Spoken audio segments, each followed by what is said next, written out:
What's up, everybody? It is the Best Spot Kid Smooth. I am back with another video, and today, I actually just got finished watching. Let me set up my mic, make sure everything's good and clear. I just got finished watching Destin Legary's video in regards to Xbox. It's titled "Dear Xbox, when are your 2022 games releasing?" Question mark. I've been seeing clips, parts of this video roll around on Twitter, shared by PlayStation guys. You know, the same PlayStation guys that typically talk crap about Destin because he does a lot of Xbox videos and they think he's paid by Microsoft. But when it's time for him to criticize Xbox, you know, they forget everything they said about him and forget that he's quote unquote unreliable. But let's talk about it. But shout out to Destin. I had him on Play Xbox, hoping that he comes back someday soon. Hopefully, I can get on freaking Unlock someday, but I don't know. I might be a little bit too toxic for that. But let's talk about the video at hand. Dear Xbox, when are your 2022 games releasing? This video, I can agree with. There's points, there's things, I've talked about in this. Xbox has not, despite all its acquisitions it has made, from ZeniMax to, you know, all the studios they bought in 2018, to even down to this Activision deal that should be closing sometime in the next year. They haven't solved the game releases. Like, you know, Xbox has historically, you know, put out releases and throughout the pretty much Q4 was always their thing, the holiday, right?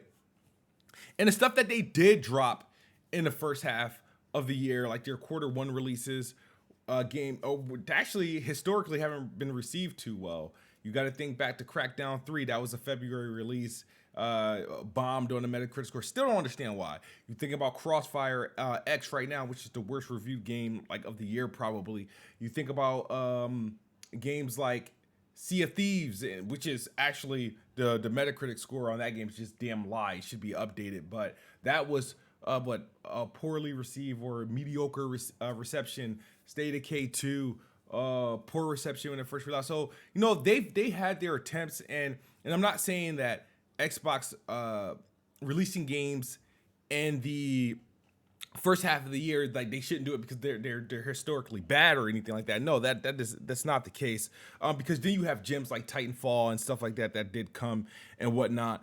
But what I'm saying is that Xbox historically, you know, haven't solved that problem, and it is annoying. As an Xbox fan, it is annoying to like go through this stretch where they had like just, I feel like 2021 that was Xbox had the better year hands down. PlayStation was carried by Xbox games and PlayStation 4 ports.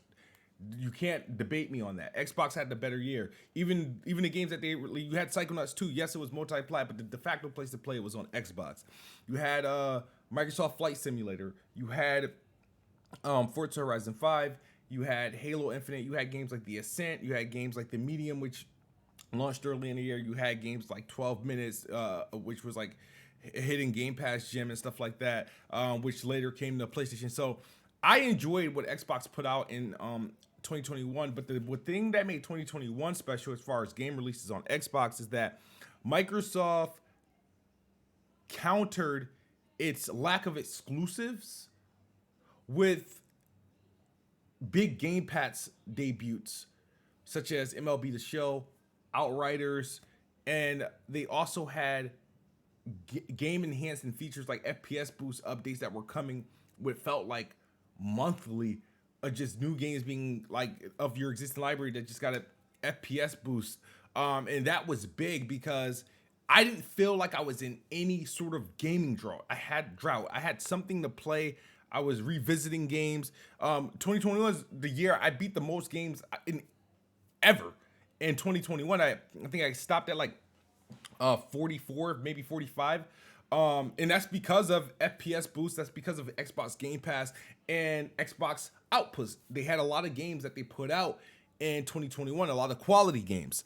Now, 2022 is spooky because the thing is that even despite Xbox having all these showcases, you look at 2022 and the only game that has like a concrete date is Starfield, which is November. And that's about it. I don't know what happened to Bright Memory Infinite. It's released on PC. They're taking their time with the console version. Scoring, it keeps getting delayed. I haven't seen anything impressive about it. Crossfire came out, but it bombed. It just a lot of the games that they showed. And what's that? Echo Mecha. They've have Tunic comes out next month, but I don't see the games like Tunic aren't for me. I'm not going to enjoy that game. I may install it if it's on Game Pass, but I don't see myself playing that game and enjoying the game. I played the demo, I didn't quite like it.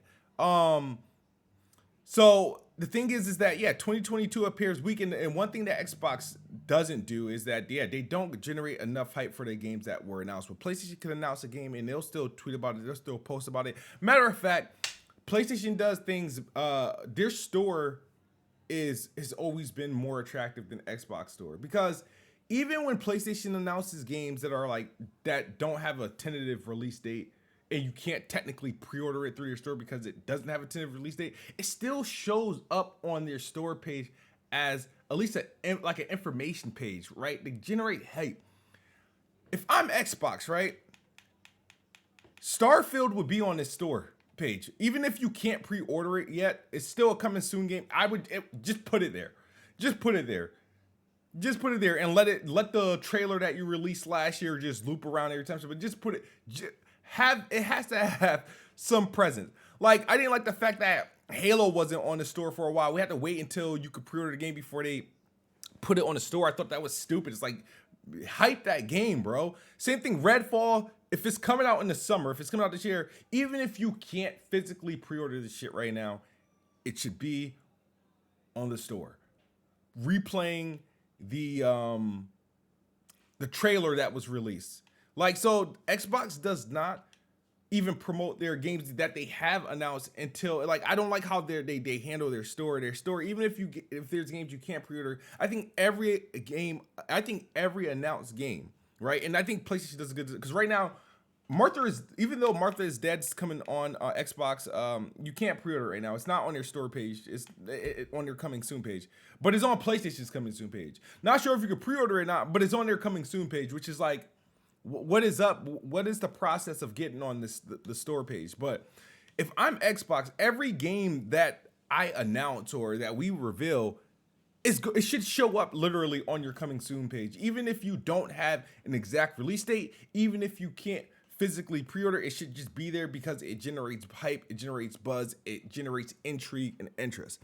Xbox marketing has been great over the last year, but Xbox marketing games have been poor. So the issue with 2022, I do completely agree with Destin's video in the back, is that there is nothing right now. I'm playing Horizon Forbidden West. I think it's a great game. A bit buggy for a PlayStation first party game, but it's great. Graphically, it looks good. It's holding it down. Next week you got Elden Ring. That everybody's going to be able to have some burn on that. But you have to consider in this, and this is partially why I get upset that about the whole Xbox and when they're buying studios and letting PlayStation keep exclusives. And I know it's this whole legal hurdle, but when you consider this fact, right, I'm not asking Xbox to cancel a PlayStation release, right? My thing is, you still should have the power or some say on the exclusivity thing. Like, for example, Ghostwire Tokyo, which was available on the PlayStation Store, like, it's available now, but I'm pretty sure it was there before you could pre-order it just to look at, right? When you consider, Xbox knows their roadmap and the likelihood of games getting delayed. You see, like, man, we're going to have 2 poor quarters of lack of releases. We might have to spend some extra money to end this exclusivity thing with PlayStation on Ghostwire Tokyo and at least get that to release. Still releasing on PlayStation, but come on. It's just absurd. And that's why, like, there is games coming out in 2022. Deathloop is coming out on Xbox in 2020. It's coming out in September. We know Forza Motorsport 8 is coming out, but it's coming out sometime in September or October. Unfortunately, Xbox likes to do all their things once a year. They like, we have to wait till the summer showcase. We know Starfield is coming, but pretty much right now, it is safe to assume for anyone, as far as first party games, that Xbox is not dropping any game before July 1st of 2022, which is unfortunate. It's embarrassing. So and that's why I look at, you got Game Pass, great, but Game Pass for the top of the year actually has been kind of mediocre as well as far as the releases in January and February. It's like, you know what I mean? Like the most intriguing game I got out of Game Pass, I think and I want to make sure I'm not confusing 2021 with 2022. There was like some interesting games that came out in 2021, but so far outside of Townscaper, I think Contrast is like 8 years old. Contrast is a very old game, and it's made by Compulsion. It finally made its way in Game Pass. But other than that, there hasn't been anything interesting. We know MLB The Show is coming back, and I hope that Xbox would counteract this lack of first-party releases or exclusive releases, and throw some money at some of the games that are coming soon in March. Like there's some big releases. Oh, it's another Ryan game. I might have to get the 100% completion on that. But but I hope they do like look at games like Strangers of Paradise and Tiny Tina's Wonderland and like, hey, you know, we need to make a play for Game Pass. Lego Star Wars, they need to make a play on some of these Evil Dead for Game Pass, because at the end of the day, like that's what offset the lack of releases last year in the first half. Because remember, the start of 2021, there was not much of anything, but there was enough big games going to Game Pass. You didn't feel it. This time, I feel it because I exhorted a lot of those games. I exhorted Xbox releases. Halo's been a blast. Forza Horizon has been a blast. But Stalker, you know, would have helped nullify that problem. Bright Memory Infinite would have helped nullify that problem had they released it. But Xbox has done a lot of partnership with people who are putting out games, but they take really long to put out games. And it's just astonishing how they have not found a way to, you know, solve this issue. I feel like I wish they would have like kind of like in some way in the past just found a way to solve this issue of lack of releases in the first 2 quarters of the year, because it is important to have those. And that's why timed exclusive, as much as I hate them, like the egregious PlayStation deals do, they're important because PlayStation's owns the first 2 quarters. When you consider Horizon Forbidden West, you can consider Gran Turismo, even though I'm not remotely interested in that game. But you got to consider the Forspoken that's going to come out in May. They got some other games that, you know, Sifu came out, and I think which is highly overrated. But Sifu came out, it got people talking, is buzzing. Like, come on, like PlayStation literally is good through freaking May, and after that point, who cares what the hell drops in the second half of the year, because they've done release enough games to where they can be okay for the second half, where it's not a big deal. Maybe they throw God of War in there. I don't think PlayStation has too much things coming in the second half of 2022, but when you're getting the games now, why worry about that, right? So I can't use that argument against them. It's like back when PlayStation guys try to use the argument against, well, what's coming out early next year in the middle of Gears and Halo and Psychonauts coming out. They're talking about shit January and February. I'm like, I don't care about that. I'm enjoying now. So they're just like I didn't care about what they were saying, what's not coming to Xbox in the early half of the year. I don't care what's not coming to PlayStation in September, October, and November. You know what I mean? It is what it is. But yes, Destin made a good point in this video. I have no issue with this video. I do hope Xbox respond in some type of way. I do think they need to do a better job with marketing their games. I think they do need to do a better job with marketing games in general on their storefront, because when you look at this storefront, right, and believe it or not, every game that's on this coming soon list, right, there's actually a lot more games that are coming soon that are coming much sooner than what this this list of games suggests. You look at Xbox coming soon list, you look at PlayStation coming soon list, it's night and day difference. PlayStation is more attractive because they got more games there. They got more announced games on their coming soon list. These games are coming to Xbox, but they're not on Xbox Store yet to show. It's just weird. You know what I mean? Xbox I guess they pretty much go with games that are either gone gold or have like some sort of extra confirmation or something like that. So they kind of put the safe bets out. But there's some games, like I said, that are coming right, like that's coming well before WWE 2K and Shadow Warrior and even Elex. There's games that are coming in between and before these games that aren't on this list. Like, but yeah, man, Xbox need to step it up. I know I'm rambling. They do really need to step it up in terms of that first half release. Because I think, and that's what all the acquisitions are about. There are other major games like that the thing is that Xbox fans will share with you a list of all the games Xbox announced. But the one thing we can't do is tell you when we're going to play these games. And that's where it's like, it's cool to see new games and new IPs get announced, but it sucks to be like, all right, now when? You know what I mean? It's just that I feel like Xbox really needs to start and should have started investing in short-term solutions, right? While you got their long-term play is amazing, immaculate, it's great.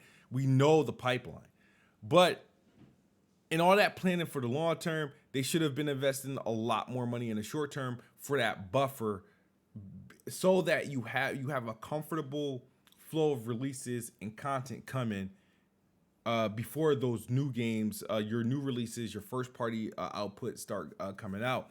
You know what I mean? So hopefully we'll see. I do agree with the whole idea of a Nintendo Direct style thing if they have releases.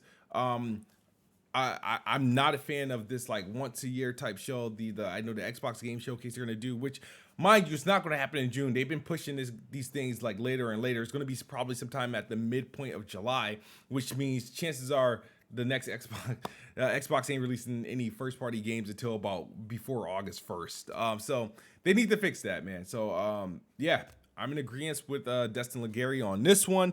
I detect no lies in this. Even though I know for sure there's games coming, Xbox does not do a good job assuring people or highlighting those games.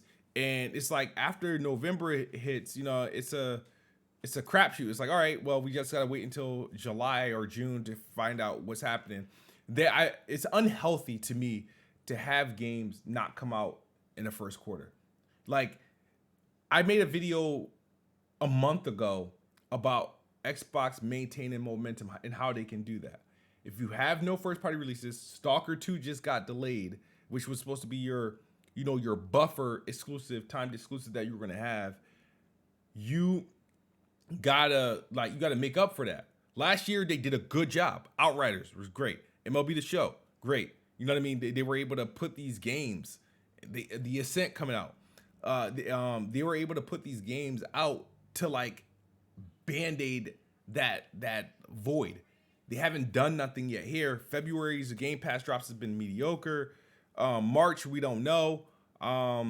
So we'll see, man. Let me know your thoughts to the video. Hit the like button, hit the subscribe button, and I will talk to you guys later. And I'm gonna get back to Horizon Forbidden West. As always, Xbox is the best box. I am the best bot. Good night or good morning if you're on the other side of the globe. I'm out of here. Peace.